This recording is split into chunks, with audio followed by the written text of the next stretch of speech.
Hey guys, this is Eric Duechle from the Seattle Seawolves. And I'm Ben Cima, I'm also from the Seattle Seawolves. Yeah, and we're talking to you guys today about anti-racism and the role that sports plays in that. And I wanted to talk a little bit about why we're having this conversation. Right now, today, our country is really divided. And white people are fighting against black people, it seems, and black people are fighting against white. And it's how do we come to terms with what happened? How do we move on and grow? And then how do we eventually get to this point of unity? So I'm going to talk a little bit about the MLR season coming to an end and how that affected us, the COVID-19 timeline and our experiences the last 3 months, and how that led up to George Floyd and his homicide. And then we also want to touch a little bit on the new normal and then kind of just wrap this up.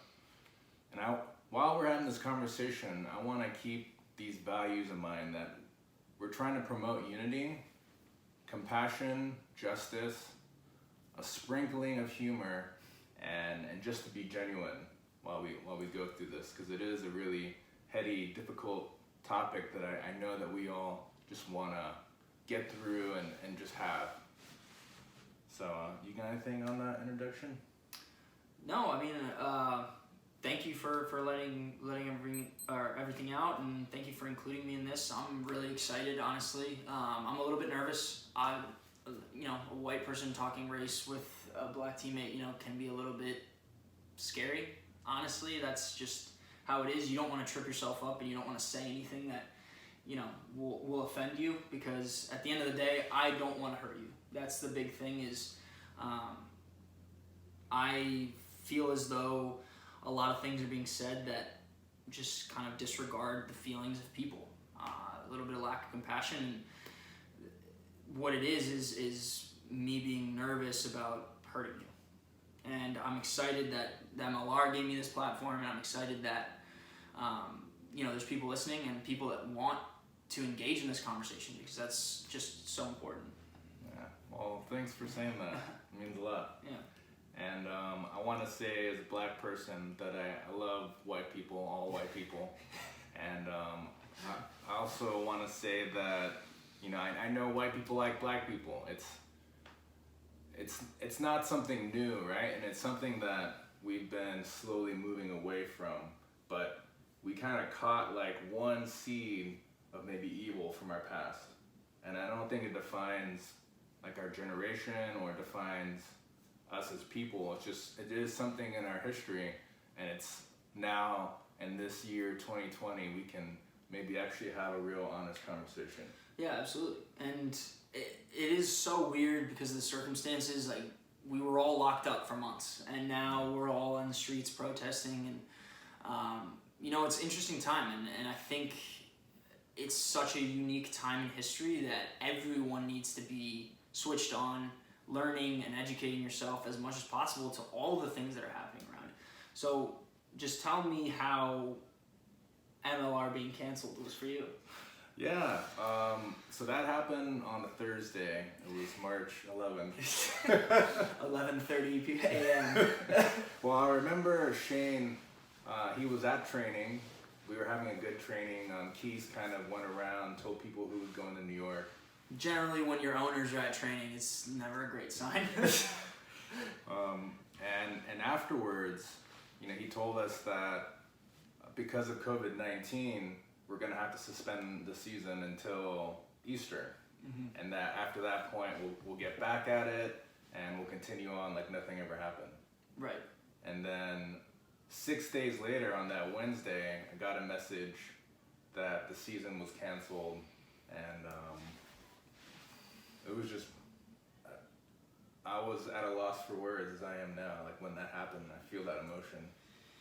Yeah, I mean, it's definitely, if there's any other players watching, you guys understand exactly how we feel. It seems like a lot of the things that at least fans will see is the final product on a Saturday or Sunday, whatever the game is. But, even before a season, there's months and months of preparation.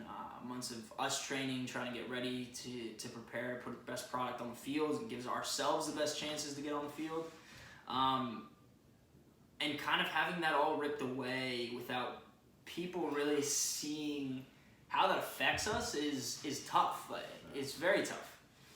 And like I said, like you said, it's just like a loss of words. I lost a direction, didn't know what's next, everyone was super uncertain during that time.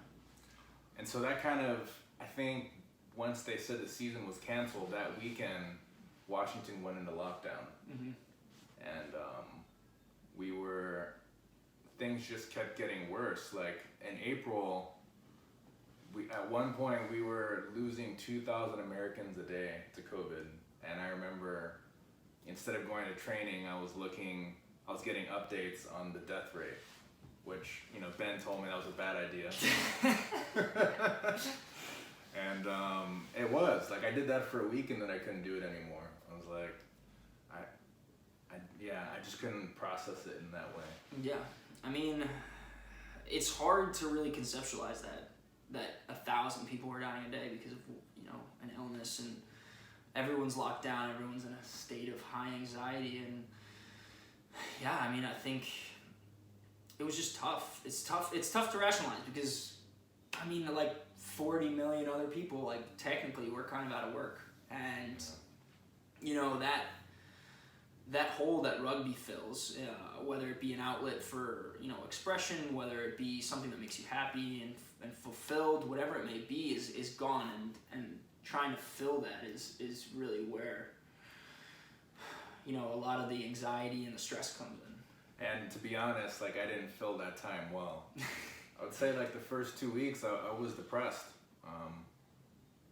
In my past, I've battled with depression, and I thought that, I've gotten a certain place and mentally I was good. And then when I got such a massive change, it just threw me back down there. And, I'm never going to eat almond butter again after that.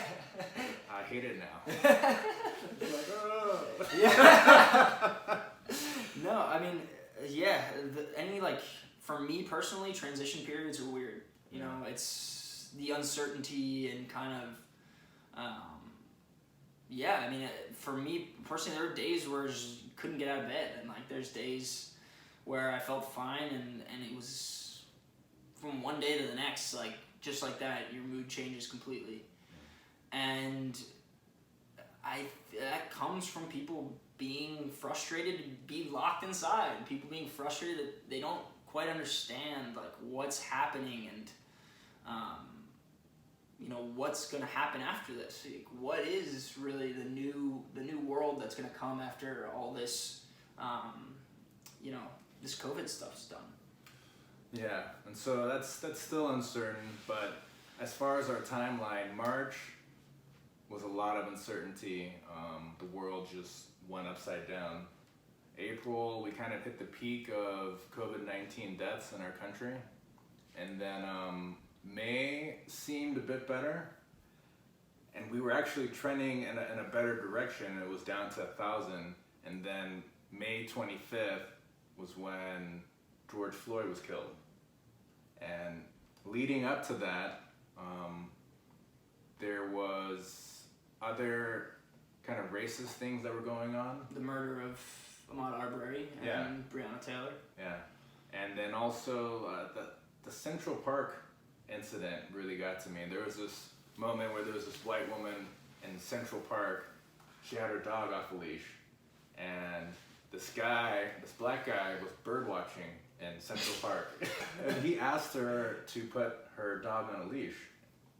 She flipped out. That's when he started filming. She flipped out and said that she was going to call the police and tell them that a black man had threatened her life. And in this, she's like choking her dog while she's trying to put him on the leash, and then saying all these really inflammatory stuff. And that was just, it didn't make sense.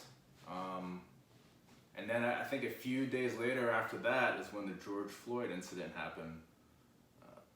And for me, I don't think it really took hold, like how, because you always hear about black people getting killed by police or things happening. It seems like every few months that happens.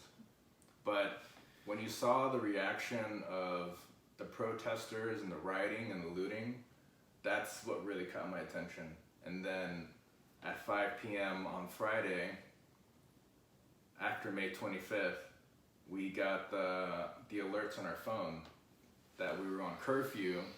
And when I saw that happen, I looked on Twitter what was happening in downtown, and you just see cars on fire. And you see just a random guy with a rifle and a cop having to take it from him. And it just looked like mayhem down there. Yeah. And that's when I decided to watch the George Floyd video. And it was, I don't think there's no like disclaimer on that video, at least the one that I saw, that there was a man that was just about to be suffocated to death in front of you. The way they ruled his death was that there was pressure on his artery that impeded blood flow to his brain, and that there was weight on his back that prevented him from breathing, which caused his death. Mm-hmm. And in the video, and I don't know if any of you guys saw it, I'm sure some of you have, but it's just really graphic. You hear the guy saying, "I can't breathe." You hear him call for his mom, and you hear there's now a crowd building around it, like pleading with the police to stop. And you just, when the cop looks at the camera and you see his eyes, for me, I felt like I saw pure evil. And being in the military, I've seen a lot of people die, but you can always like rationalize that because this is war and it's us against them. In this particular situation, it was the police that's meant to help us to go through a process, a due process. Every man is innocent before proven guilty, or innocent until proven guilty. Yeah. And it was really, I've never seen anything like it. And so now we have that floating around the internet, and you know, like my little cousins are watching that. So it was, I was very, very angry when I saw that, and sad, frustrated, and then the writing and all that stuff, though I don't agree with that, it's not the way to create change. I kind of understood why after seeing that video. And yeah. I mean, I think I wanted to make sure that everyone kind of caught everything that Eric was saying. Just tremendous amount of emotion in every word you said. What my summary, to be honest, one of the main points that I kind of want to touch on from what you said was that at first you didn't want to watch the video because there were so many of these videos that have already come out. You know what I mean? And that in and of itself it shakes me, honestly. It does. I cannot express how sick that video made me.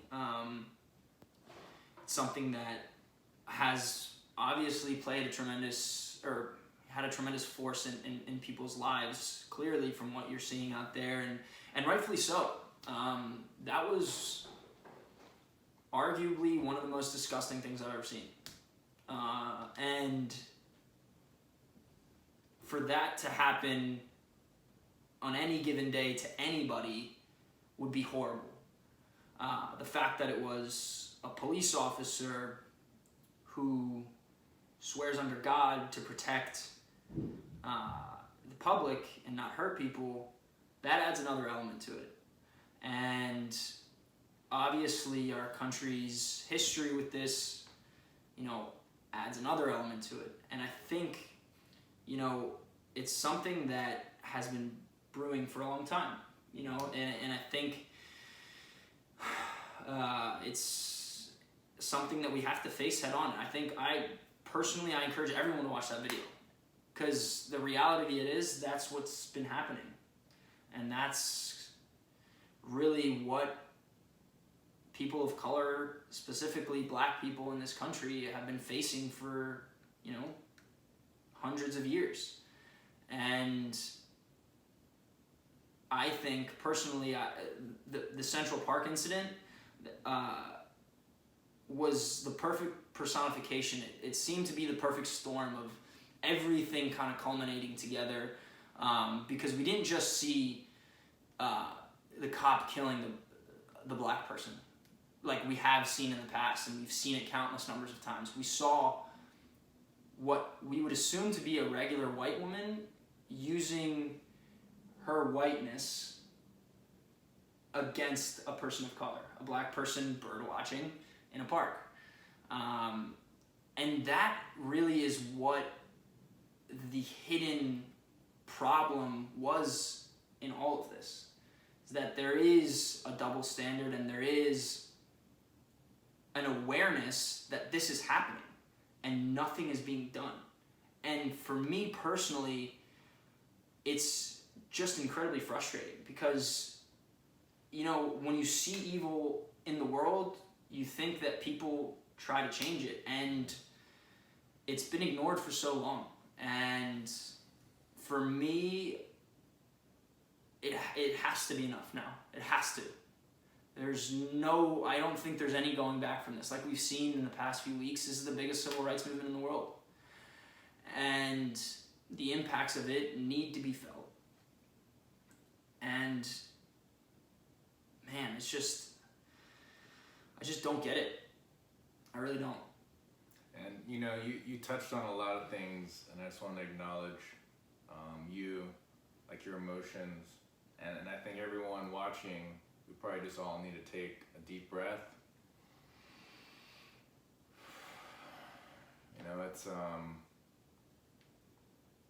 It is sad, but I believe that we will get through this. And having this exact kind of conversation with your family, with your friends, and recognizing what was wrong, the injustice that happened there, and then talking about what is the behavior that we are looking for, and that is compassion, which is suffering with people, like understanding their plight. And when you watch the video, maybe you can understand why people feel the way they do, or you can understand how George felt, with everyone watching. I could not imagine. You're just smashed to the ground. You see people with cameras not helping, or whatever it is, and you just know it's like your last few moments, and no one's gonna save you. So it is really charged, really emotional, and I think we're even processing it live right now, because I haven't heard you tell your side. No, I mean, so as a little bit of a background, Eric and I knew we were doing this maybe 4 or 5 days ago. Yeah. And I think out of both of our kind of mutual understanding, we kind of wanted to get the live interpretation of this.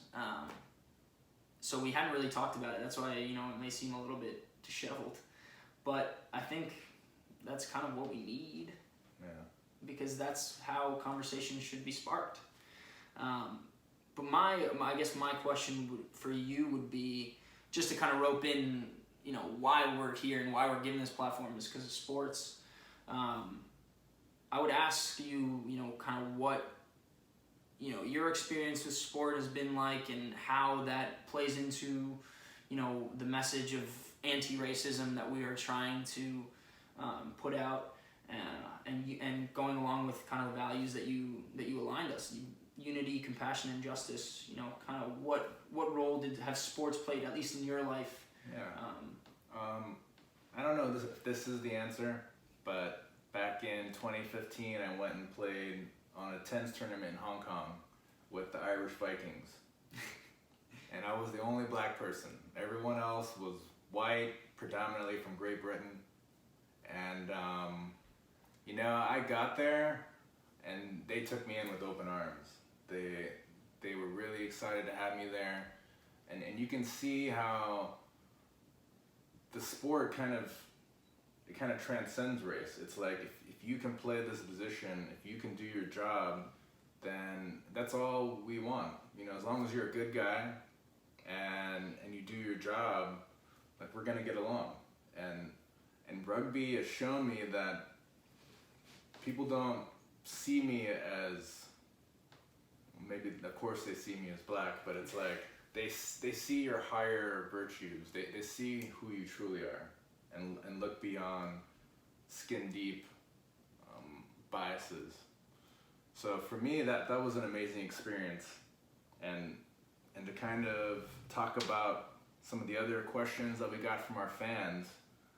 What can be done in rugby or MLR to be a part of the change, and what responsibility do professionals have?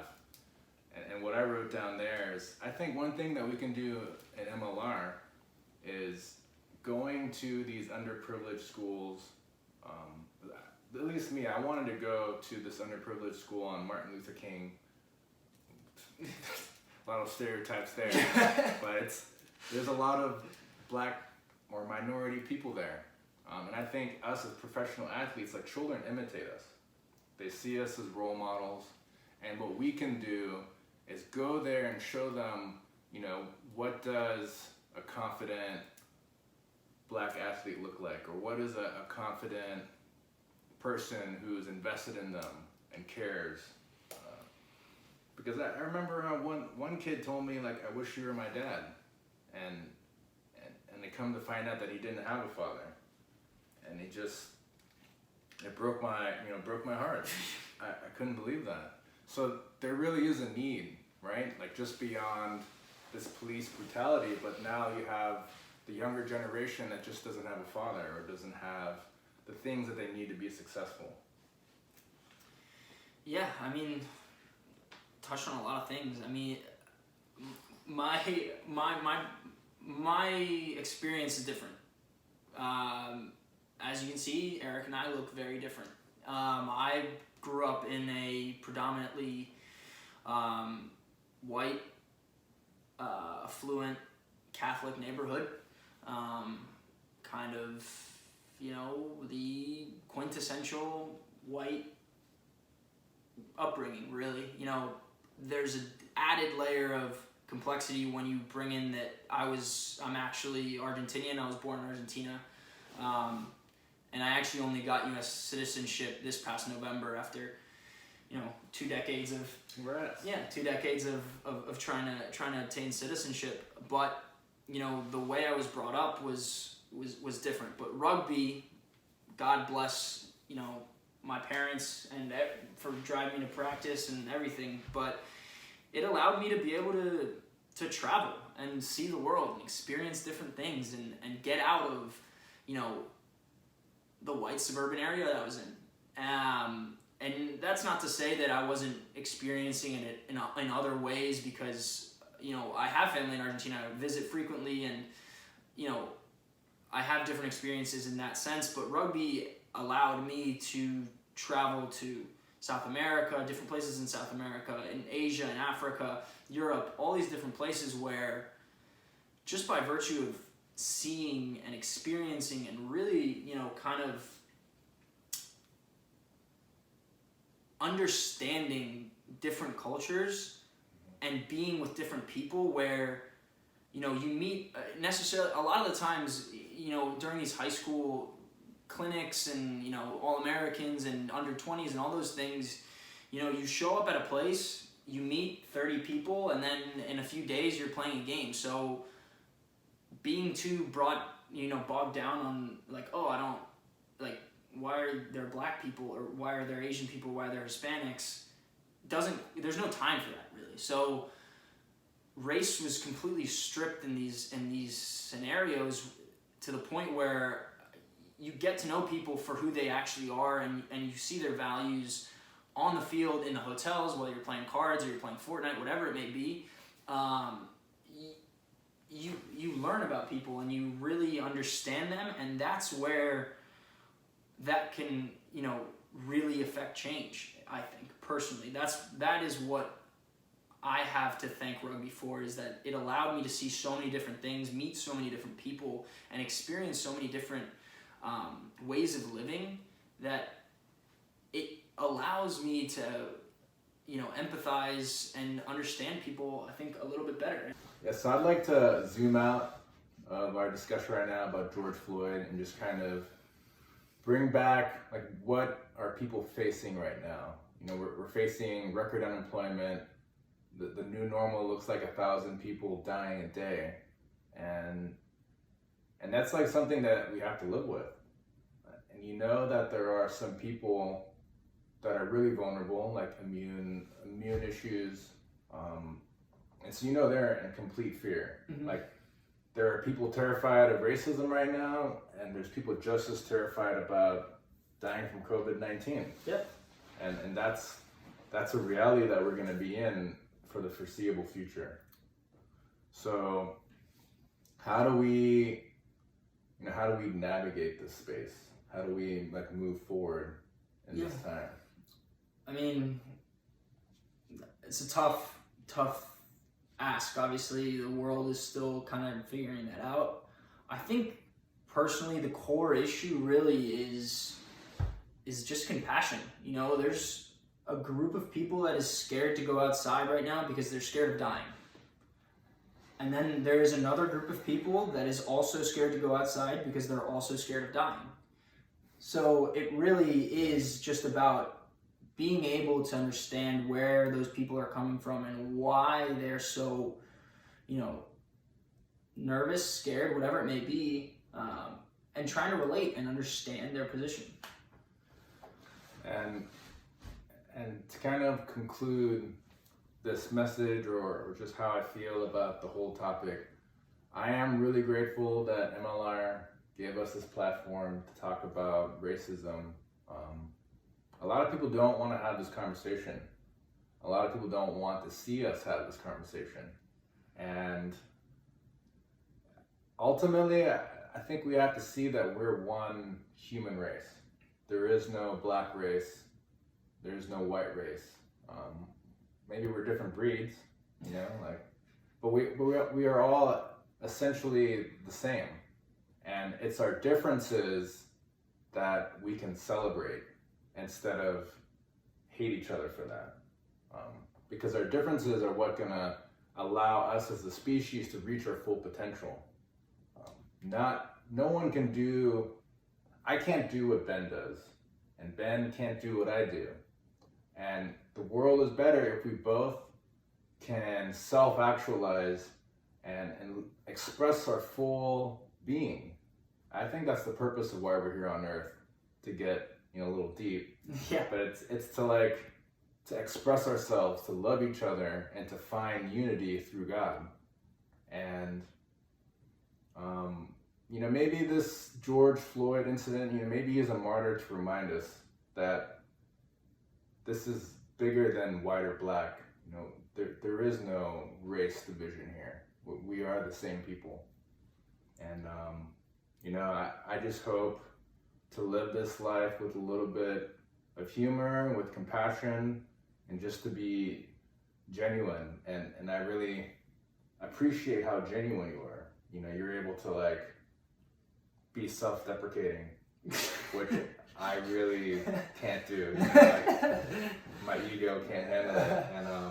And so just really wonderful to have an authentic conversation about this and hear someone else's side. Yeah, I mean, I think what you said touches on everything. I think personally, if humans all were able to get along, we'd all be better off. I think I'm a believer that, high tide raises all boats. And I really do think that, to be honest, this week has been so emotional. From all the things that are happening and the videos you're seeing and all these horribly negative things that are being thrown out, whether it be political or not political or whatever it may be, violent.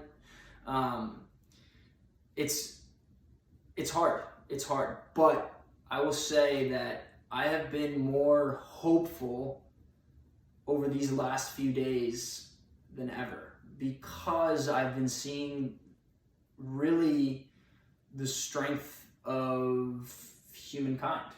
You know what I mean? Yeah. And it's something that a lot of people didn't really pay a lot of notice to, because, like you said, it was just, we were on like autopilot. Yeah, I mean, I think we were acting a little bit naive about it. And the reality of it is that Black people have been getting killed by the police and systemic racism for a long time. And they have persevered. And now it's hard to imagine America without Black culture. It doesn't exist. You know what I mean? All the music we listen to, the shows, and the famous people we model, and the athletes and everything. A lot of that is Black culture. And we've seen and we know that Black people have endured so much suffering. So that in and of itself is just absolutely tremendous, because they were able as a people to take some of the most unfortunate circumstances dealt to humans and make something amazing out of it. And I think, that was a predecessor to what we're seeing now. And I think a lot of people are really joining together and finding strength in numbers, excuse me. And honestly, personally, I've been more hopeful these last few weeks than I have for X amount of years, about where we were headed.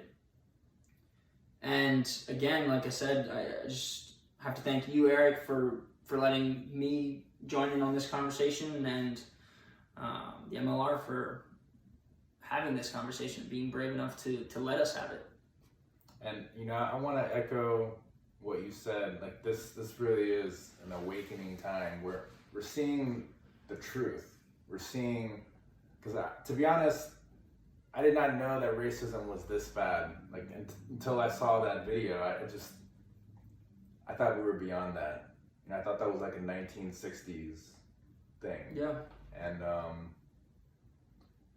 like this Black culture, it really is American culture. It's this melting pot, and we just all want to get along. We all want to celebrate our gifts and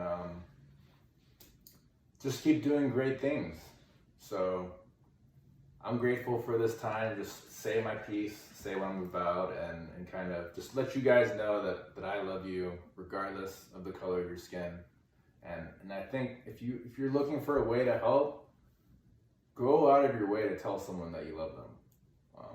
Let them know that you care, because everyone is feeling hurt right now. People need some kind of validation and affirmation that, yes, I care about you. As a bit of a funny anecdote, Eric has said "I love you" to me in the middle of the game. Great game. We won, so it was good. Yeah, that he's talking about the Boston game where Nakai scored 2 tries. Yeah.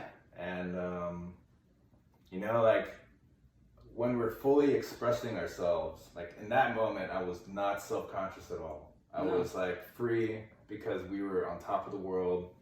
And you just truly say what's on your heart. So, and when you said it didn't in any way, make any waves. You know what I mean? Like it felt like the right thing to say, and it felt genuine, and it was just very organic and kind of refreshing at a time when like we're screaming at each other to hit harder and run faster and whatnot, and all of a sudden Eric just comes out of nowhere. He's like, "You know what, Ben, I love you." It's like, thanks. Yeah. So I'm humbled to have this conversation and honored that you joined, Ben. And I think we can sign off, and I hope that you enjoyed our production. Oh.